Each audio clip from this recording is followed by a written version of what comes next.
Hello দোস্ত, বলো তো এখন আমি কি করতেছি? এখন দেখো, আমি বাড়ির বাহিরে ভাত খাচ্ছি। ভাত খাচ্ছি আমি। ভাত ভাত খাচ্ছি আমি। ভাত খাচ্ছি। প্রথমবার খাইলাম। অনেক গ্যাস। আগামীতে আসলে তোমার নিয়ে খামু, তাহলে বুঝতে পারবা যে কতটা মজা লাগে।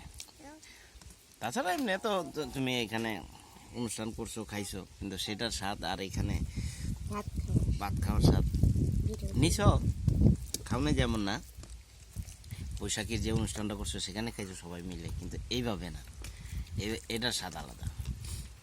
আগামীতে যখনই আসবে, ইচ্ছা করলে তুমি কালকেও আসতে পারো। কালকে দুপুরে না, কালকে দুপুরে না, সরি দোস্ত, আগামী সপ্তাহ ছাড়া হবে না, কারণ কালকে থেকে আবার জীবন যুদ্ধ শুরু, কাজে যেতে হবে দুপুরে বিকালে। তো সরি, রাত্রে আসতে পারো, রাত্রে রাত্রে আইসা, তবে রাত্রে আর দুপুরেরটা এক না, ওইটা আবার আলাদা আর একটা মজা পাইতে পারবো। চারদিকে মোমবাতি।